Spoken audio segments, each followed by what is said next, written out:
경남 창원에 파티마 병원이 있어요. 그 파티마 병원에 소아과 소아청소년과 의사로 29년 거의 30년 근무한 의사가 있는데요. 이분은 또 소아감염병과 교수이기도 합니다. 마상혁이라고 하는 교수입니다. 의과대학 교수인데 이분이 최근에 대한민국의 소아정신과의 위기 상황을 보면서 한국의 미래를 생각하면 피를 토할 것 같다.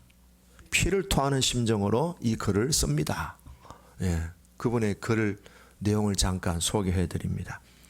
최근에 5년 동안 이 소아과, 병원에 있는 소아과가 650개가 문을 닫았다는 거예요. 전국에. 점차 이 소아 청소년과가 줄어들고 있다는 거예요. 그리고 있다고 한다면 더 축소시키고 있는 상황입니다. 우리나라는 세계 최고의 초저출산국입니다. 물론 인구의 어떤 감소 탓도 있겠지만은 이 마상혁 교수는 인구 탓이 아니고 이것은 전적으로 정부나 공무원들이나 정치인들이 너무나 무관심하기 때문이다. 그렇게 이분은 그렇게 글을 적었어요. 소아청소년과에 관심이 없다는 것은 한국 대한민국의 미래를 내려놓았다는 것이다. 포기했다고 그렇게 얘기합니다. 작년에 겨울에 소아청소년과 학회에서 전국에 실태조사를 했답니다. 그런데 24시간 언제든지 가서 소아청소년들이 진료를 받을 수 있도록 병원에 준비된 병원이 37%밖에 안 된다는 거예요. 이 말은 무슨 말인가 하면은 밤중에 아이가 아파서 병원에 가는데 병원에 갈 병원이 점점 줄어들고 있다는 겁니다. 10개 병원이 있다면은 3개, 4개 정도만 소아청소년들을 받아서 치료해 줄 수 있다는 겁니다. 그 나머지 7개나 6개 병원은 아예 없다는 거예요. 하더라도 그냥 응급조치를 어른들이 하는 스타일로 하고 끝낸다는 거예요. 근데 실제로 더 문제는 현장에 있는 의료진들까지도 소아청소년과를 외면한다는 거예요. 왜 외면하겠어요? 돈이 안 되니까. 돈이 안 되니까 기피하는 거예요. 그래서 돈이 되는 과가 성형외과 또는 피부과 쪽으로 의사들이 몰려든다는 거예요. 그러면서 이 나라 정부와 정책에도 많은 문제점을 가지고 있다. 이렇게 위기 상황이 심각한데도 전혀 인식도 없고 이해도 안 하고 관심도 없다는 거예요. 대한민국 사회 전체가 대한민국의 미래를 방치하고 무관심한 것이 소아과 위기의 본질이다. 그렇게 얘기합니다. 근데 심각한 현 상태에 대해서 이분이 얘기하기를 코로나 사태 이후에 소아청소년과에는요 비만 소아청소년들이 너무나 많이 몰리고 있다는 거예요. 그 다음에 고지혈증 그리고 20대 초기에 당뇨 환자들이 기하급수적으로 늘어나고 있다는 거예요. 자, 지금도 매일 소아청소년들이 키가 150, 160이래요. 전사는 159 정도 되죠. 전사님 키인데 몸무게가 100kg 넘는 아이들이 어린 아이들이 성인병에 걸려서 병원에 오는 아이들이 줄 수 있다는 거예요. 이거는 소아청소년 의료 체계가 무너진 결과가 이렇게 현상을 보여주고 있다는 거예요. 그러니까 의료비용이 점점 늘어나고 있고 성인병에 일찍 걸리는 인구가 급증하면서 우리나라의 국가 생산성 자체가 떨어지고 있다는 거예요. 그리고 여성들의 임신 가능도 점점 약해지고 있다는 거예요. 그래서 이런 나라의 환경에서 어찌 청년들한테 결혼하고 아이를 낳으라고 말할 수 있겠는가? 이것은 어른들이 자초한 재앙이다. 대한민국의 미래를 생각하면 피를 토할 것 같은 심정이다. 의사가 이렇게 참 간곡하게 얘기하는 걸 보면서 저도 참 이번 얘기 물론 우리가 의료진에 종사는 하지 않지만은 그 전문기관에 종사하는 사람의 얘기를 들으니까 참 이게 심각하구나 하는 겁니다. 소아청소년의 위기는 교회 위기고 국가의 위기고요. 한국의 위기라고 볼 수 있습니다. 지난 토요일 날 우리 제시카 할머니가 한국에 가서 꼭 가고 싶은 데가 있다 그래요. 관광도 물론 좋지만 한국에 올 때 이분이 내가 한국 가서 꼭 가고 싶은 데가 있다. 그래 마음 먹고 왔대요. 근데 너무 추워가지고 밖에 막 외출을 못하니까 그래도 마음을 제가 이제 할머니하고 이제 잠깐 얘기했더니 기도원에 가고 싶대요. 한국의 이 기도원. 근데 특별히 이분이 오살리 기도원을 가고 싶대요. 그래서 제가 시간을 내서 아침에 제시카하고 제시카 할머니 고모 모시고 1시간 정도 가면 되니까 오살리 기도원에 갔어요. 너무 행복해 하셨어요. 그날 또 눈이 막 얼마나 펑펑 쏟아지는지 제가 할머니와 고모한테 당신들을 위한 하나님의 선물이다. 눈이 막 펑펑 오니까 그 기도원도 카페가 있더라고요. 카페에서 차를 마시면서 눈을 보는데 얼마나 행복해 하시는지. 그래서 사진도 찍어드리고 그랬습니다. 근데 그날 이제 예배를 거기서 11시 예배하고 3시 예배를 2번 드리고 이제 왔는데요. 가자마자 그 목사님 설교를 뭐라고 하시는가 하면은 여러분 우리 대한민국은 큰 위기입니다. 초저출산국입니다. 아기를 낳지 않습니다. 여러분 오늘 밤 청년 신랑 신부 오신 분들 성령 충만 받으시고 기도하시고 오늘 밤 가셔서 아기를 만드세요. 아기를 만들기를 주 이름으로 축원합니다. 축원합니다. 축원합니다. 근데 아멘이 별로 없더라고. 다 노인들. 잠자리 잘했어. 오늘 밤에 꼭 아기 만드시기를 바랍니다. 위대한 인물이 태어날 겁니다. 대한민국 큰일입니다. 또 설교를 들으니까 오늘 제가 이 내용을 또 준비하면서 공교롭게 또 이렇게 반복이 되네 했습니다. 여러분 제가 뭐 외형적인 얘기 했습니다만 우리나라의 초저출산국에 대한 근본적인 그 보이지 않는 사람들의 마음에는 무엇 때문에 그렇게 결혼을 또 아이를 낳지 않고 또 소아청소년과에 대한 문제가 그렇게 피를 토하는 심정으로 문제를 제기했을까요? 불안입니다. 불안. 어떻게 아이를 양육할까? 양육비. 어떻게 우리 아이를 교육할까? 교육비. 양육비, 교육비. 이것이 우리에게 깊이 깔려져 있어요. 이 불안과 두려움이 출산을 기피하고 결혼을 자꾸 늦추고 또 출산하더라도 자꾸만 산하 제한하는 이런 원인들이 양육비와 교육비에 대한 불안, 두려움 또 그것에 대한 염려 때문에 그러지 않는가 하는 것입니다. 그런데 이 문제를 우리가 해결할 수 있는 방법은 간단합니다. 예수 잘 믿으면 됩니다. 아까 우리 찬송 불렀죠. 주 안에 있는 나에게 딴 근심 있으랴. 양육비 교육비 근심 있으랴. 십자가 밑에 나아가 내 짐을 풀었네. 주님을 찬송하면서 할렐루야 할렐루야 내 앞길 멀고 험해도 나 주님만 따라가리. 아까 우리 선포했잖아. 나의 염려를 다 주님께 맡깁니다. 주님이 나를 돌보시기 때문입니다. 할렐루야. 주 안에 있는 나에게 딴 근심이 있으랴. 양육비에 대한 걱정, 교육비에 대한 걱정들 다 뭐예요? 하나님께 맡기는 거예요. 이런 신앙은 오직 우리 기독교 신앙에만 가능합니다. 교회만이 저출산의 문제를 해결할 수 있고요. 소아청소년과의 그 위기를 해결할 수 있는 데는 신앙밖에 없는 거예요. 교회뿐입니다. 믿음뿐이에요. 하나님은 생명의 주권자이십니다. 이 생명은 하나님께로부터 주어지는 거예요. 그 기도원에서 설교하는 목사님이 그래요. 여러분 아기를 낳으세요. 낳으면은 하나님이 다 두 손에 양육비 교육비 주시고 이 땅에 보냅니다. 할렐루야. 두 손을 꽉 쥐고 나오잖아요. 네! 그 무슨 말이에요? 걱정하지 마. 양육비, 교육비 다 있고 주님이 다 주셔서 걱정하지 마 하고 울면서, 그 우는 것은 슬픔이 아니라 기쁨의 눈물을 흘리고 나오는 거예요.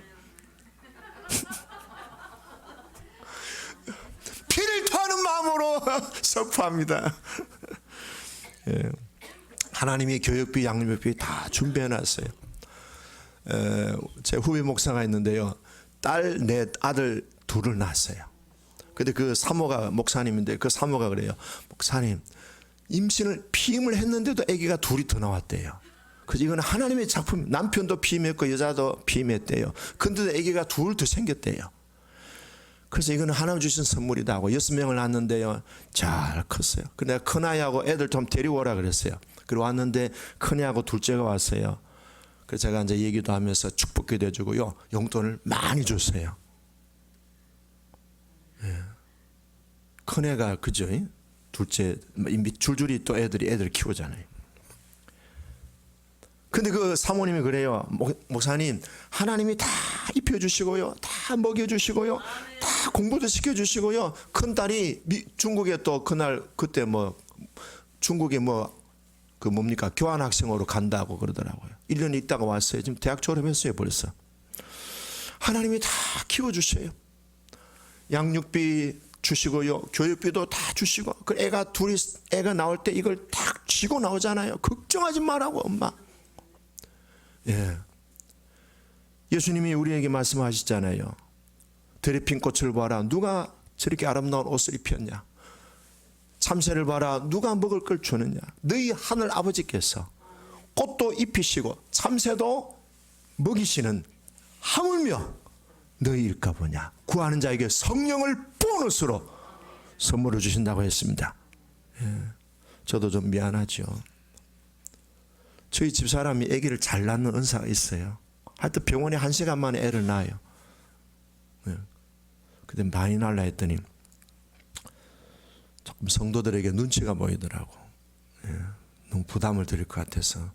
그래서 셋째 낳고 그냥 저희들도 끝냈는데, 지금 믿음 같아서 한 서너 명 더 낳아도 되지 않았을까 생각합니다.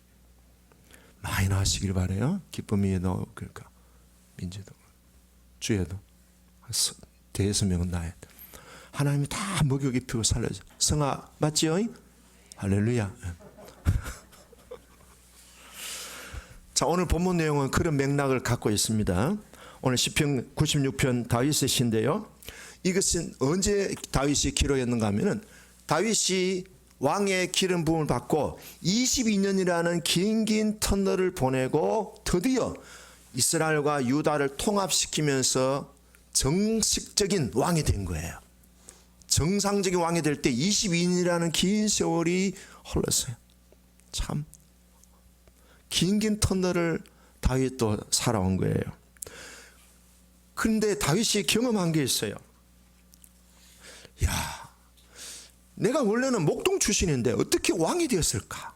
그 당시에 이스라엘 백성들이 인구가 한 300만 명 정도 됩니다. 300만 명. 군대 인구만 해도 150만 명 싸울 수 있는. 근데 그 외에 사람들 다 합쳐서 최소한 한 300만 명 정도 되는 백성들인데, 이 이스라엘 국가의 왕이 됐으니까 다윗이 볼 때는 정말로 이거는 너무너무 신기한 일인 거예요.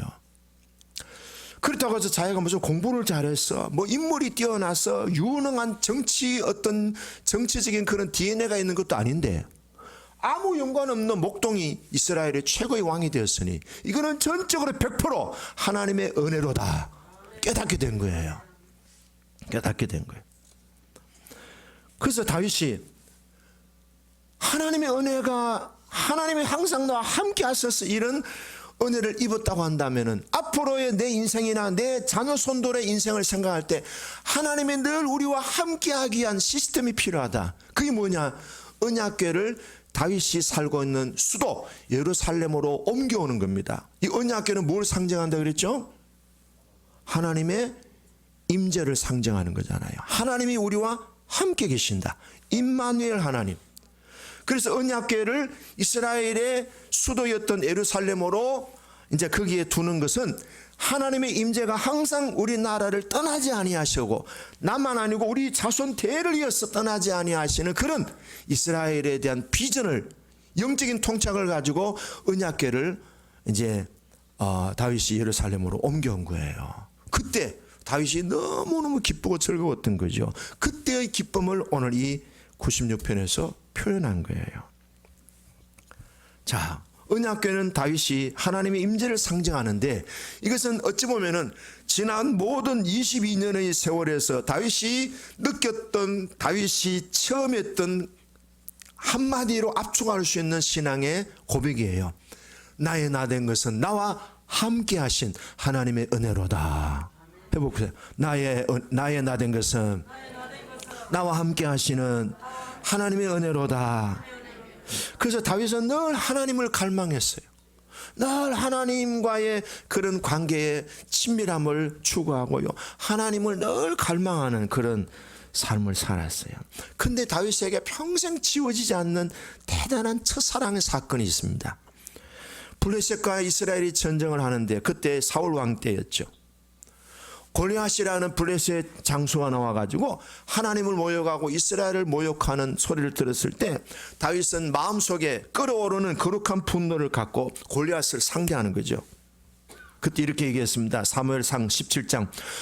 골리앗아, 너는 칼과 창과 단창으로 내게 나오거니와 나는 만군의 여호와의 이름으로 네가 모욕하는 이스라엘 군대 하나님의 이름으로 너한테 간다.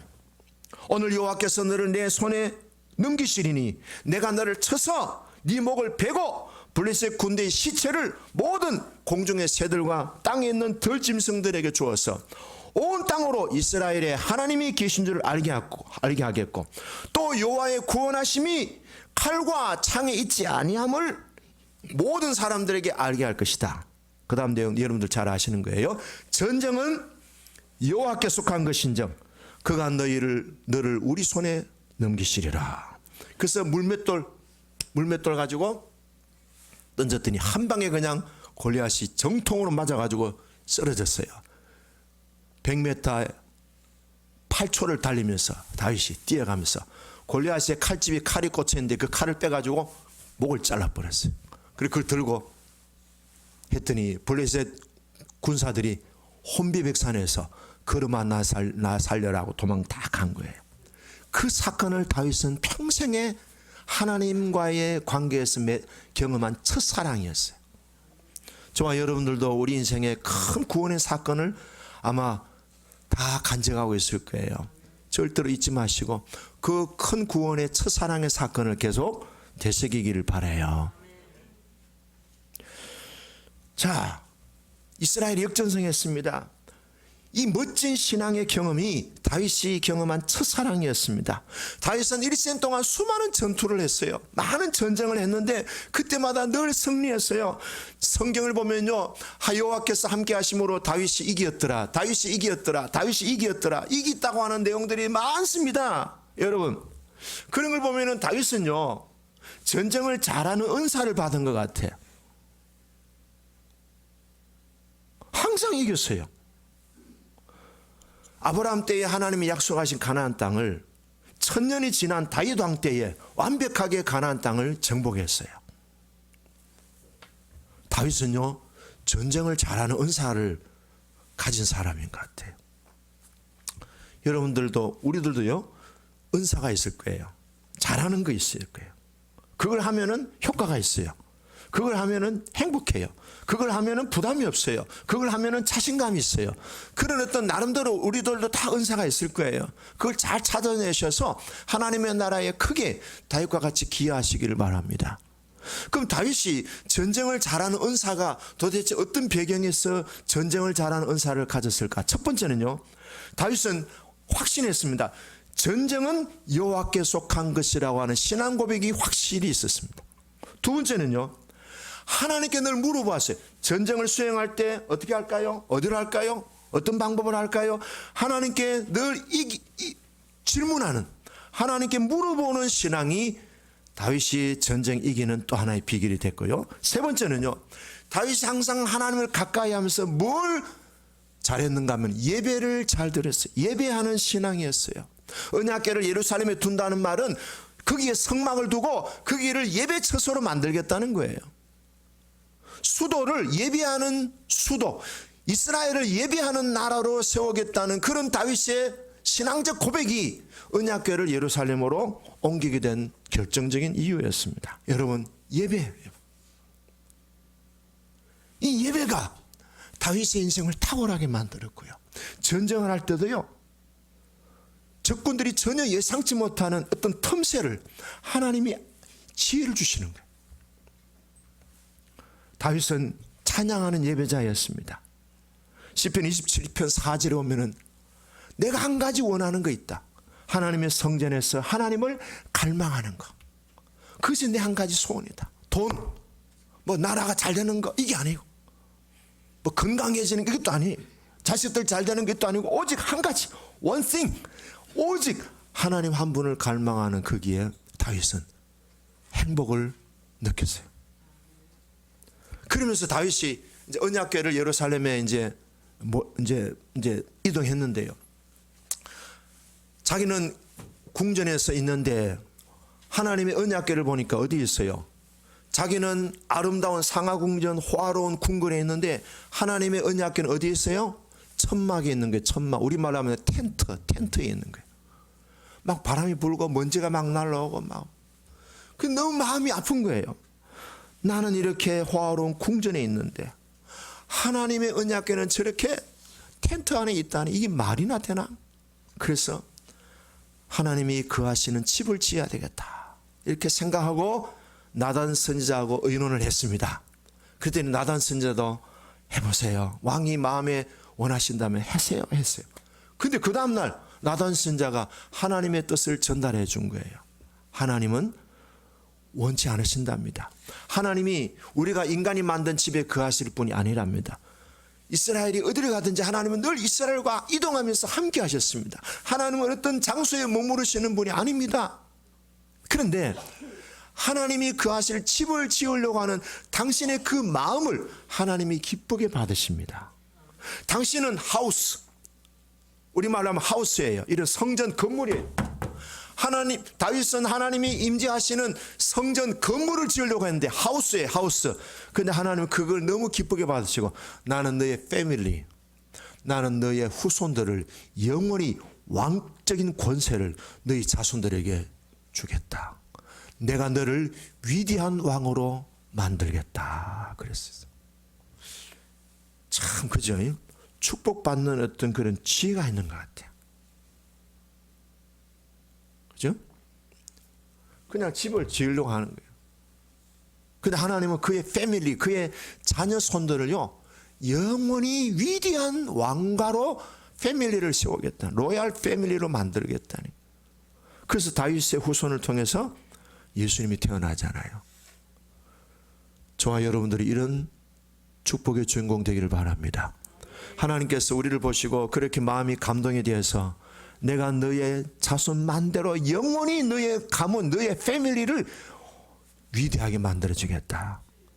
그렇게 우리의 마음 하나님을 기쁘시게 해드린다면 하나님은 아낌없이 우리에게 복을 주시되 쌓을 것이 없도록 부어주시는 분이셔요.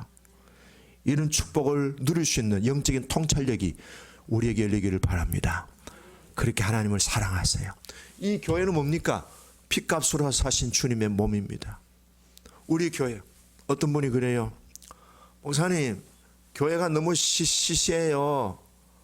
사람들 왔다가 이 교회에 정착을 못하고 가는 이유가 이 교회가 너무 그냥 볼품이 없어요. 엘리베이터도 없고 무슨 놀이방 2층 건물이고 뭘 이렇게 바닥도 다 떨어져 가지고 저렇게 지지분하게.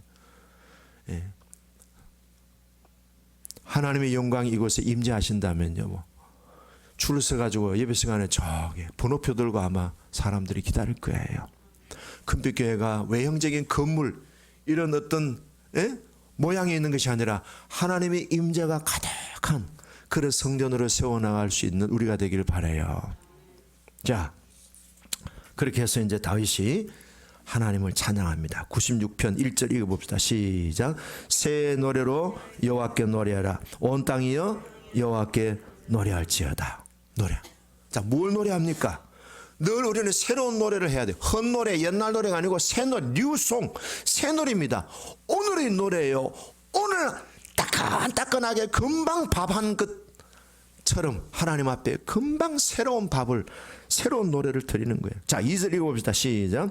여호와께 노래하여 그 이름을 송축하며 그의 구원을 날마다 전파할지어다. 뭘 노래하는 거예요? 하나님의 구원하심을 노래하는 거예요.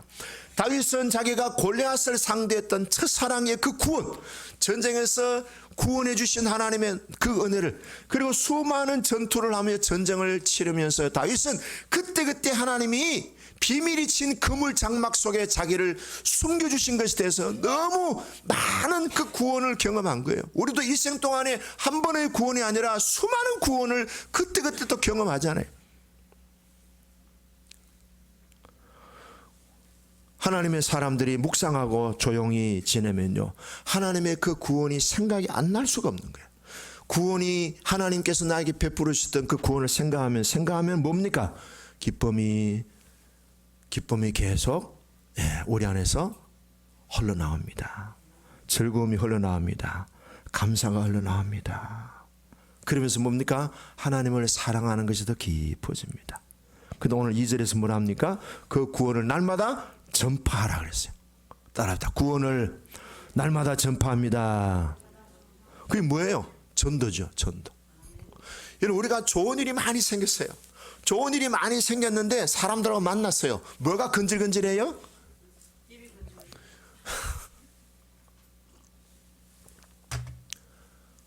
벌써 얼굴 표정이 달라지고요, 입이 근질근질해지죠. 말하고 싶어서 미치는, 못 견디는 거예요. 하나님이 우리에게 베풀으신 구원을 어떻게 해요? 입이 근질근질해서 못 견디는 거예요. 전도하는 거예요. 전도. 사람들한테 하나님이 이렇게 나를 은혜 주셨다고 간증하는 거예요. 그 간증을 어떻게 하라는 겁니까? 온 세계에, 월드 비전 세계로 모든 사람들이 심지어는요, 바다에 있는 물고기, 산에 있는 나무, 지정에 있는 참새들까지도 하나님의 구원을 노래할 수 있도록 하라는 거예요.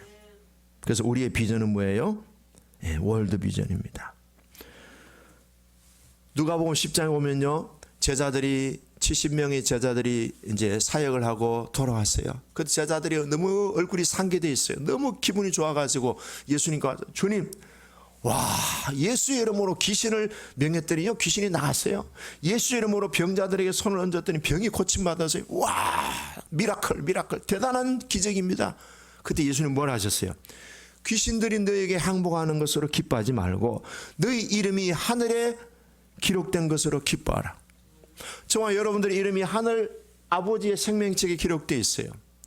예수를 나의 구주, 나의 주님으로 믿어 하나님의 자녀가 되었기 때문에 우리의 이름은 하늘 아버지의 호적에 등록되어 있는 거예요. 저와 여러분들의 이름이 다 하나님의 생명책에 기록되어서 우리가 예수를 구주로, 나의 주님으로, 나의 하나님으로 믿어 하나님의 자녀가 되고 우리의 이름이 기록되었을 때, 그것이 우리에게는 가장 큰 기쁨이라는 거예요. 우리가 죽어서 주님 나라 갔을 때에 주님 생명책에 이름이 기록됐느냐 안 기록됐느냐, 이게 이제 중요한 거예요. 자, 이제 찬양합니다. 찬양하는데요, 우리가 참 이 찬양의 내용 보면은 10절에 보시죠. 10절 같이 볼까요? 시작. 모든 나라 가운데서 이르기를 여호와께서 다스리시니 세계가 굳게 서고 흔들리지 않으리라. 그가 만민을 공평하게 심판하시리라 할지로다. 아멘. 자, 첫 번째는 뭡니까 하면 하나님이 모든 세상 만물을 다스리신다는 거예요. 우리가 먹고 마시고 입고 사는 문제, 국가의 흥망성쇠, 전쟁에 이기고 지는 거, 그 다음 뭡니까? 개인 인간의 생사화복을 하나님이 다 주관하신다는 거예요. 하나님이 우리를 다 다스리신다는 거예요. 그러므로 세상이 잘 된다고 해서 너무 기뻐하지도 말고, 세상이 내 마음 내 뜻대로 안 된다고 해서 너무 좌절하지 마세요. 하나님이 다 섭리 가운데 세상 나라들을 통치하고 계셔요. 전쟁도 하나님이 주장하셔요. 북한에서 아무리 핵 개발해도 하나님이 불면은 끝나는 거예요. 아무리 건강관리 잘해도 하나님이 데려가실 수도 있고, 건강관리 안 해도 하나님이 수명을 연장시킬 수도 있고, 모든 권세와 모든 주관은 하나님이 하시는 거예요. 그러면 우리는 뭘 해야 됩니까? 하나님의 나라와 의를 구하는 데에 집중하면 되는 거예요. 그 다음에는 세계가 굳게 서고 흔들리지 않는다. 그래요. 세계가 무슨 지도자들에 의해서 어떤 공동체에 의해서 흔들리는 것 같지만요, 하나님이 다 이렇게 다스리시고 균형을 잡아가고 계셔요. 그리고 세 번째는요, 하나님은 만민을 공평하게 심판하신다 그랬어요. 여러분, 우리는 심판의 대상이 아니라 축복의 대상으로 끝까지 살아가시기를 주의 이름으로 축복합니다. 근데 심판의 대상이 되는 공통점이 있어요. 교만한 거예요. 하나님이 느부갓네살을 쓰셨는데 그를 팽개쳐 버렸어요. 왜요? 내가. 여러분, 가능하면 내가를 절제하셔야 돼요. 내가라는 말은 하나님보다 내가 앞선다는 뜻이에요. 이게 교만이에요. 따라합니다. 내 영혼아, 주님 다음으로 설지어다. 내가. 그래서 뭡니까? 하나님 앞에 그냥 퇴출당했어요. 교만한 사람들은 하나님의 심판의 대상이 됩니다. 여러분, 우리는 하나님의 자녀로서 주 안에서 살고 있습니다. 그러므로 우리는요, 두려워하지 마시고 불안해하지 않고요, 늘 주 안에서, 주 안에 있는 나에게 전날의 한숨 편하여 내 기도 되었고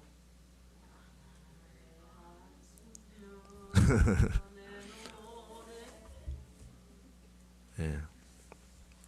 자, 두려워하지 말고 염려하지 말고. 자, 그 다음에 어떻게 찬양하는가? 찬양은요, 여기서 하는 말이요, 모든 만물들은 다 찬양하라 그렇게 되어 있는데요, 11절 보시죠. 하늘은 기뻐하라. 그 다음에 땅은 뭐예요? 즐거워해라. 바다와 거기에 있는 모든 바다의 생물들은 뭐예요? 외치라. 이만 외치라. 기뻐하고 즐거워하고 외치라. 그 다음에 12절에 밭에 있는 작물이나 그 가운데 있는 모든 식물들은 뭐예요? 즐거워하라. 숲에 있는 모든 나무들은 하나님 앞에서 뭐예요? 즐겁게 노래하라. 여러분, 나무들이 어떻게 노래하는 것 같아요?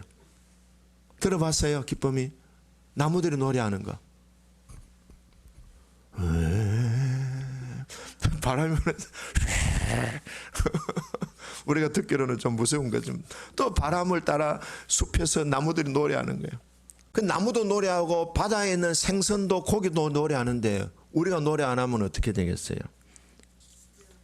그래서 8절에 보면은 여호와의 이름에 합당한 영광을 그에게 돌릴지어다. 예물을 들고 그의 궁정에 들어갈지어다. 아름답고 거룩한 것으로 하나님께 예배할지어다 그랬어요. 하나님의 이름에 합당한 예물은 어떤 거예요? 하나님의 이름에 합당한 영광은 어떤 거예요? 하나님의 이름에 합당한 예배는 어떤 거예요? 돈입니까? 아니면 이런 건물입니까? 아니에요. 우리의 마음을 하나님이 기뻐하셔요. 가장 큰 기쁨, 가장 큰 즐거움, 가장 큰 감사, 이게 뭐예요? 하나님에게, 하나님의 이름에 합당한 예물이고 예배고 마음이다, 이 말입니다. 자, 정리합니다.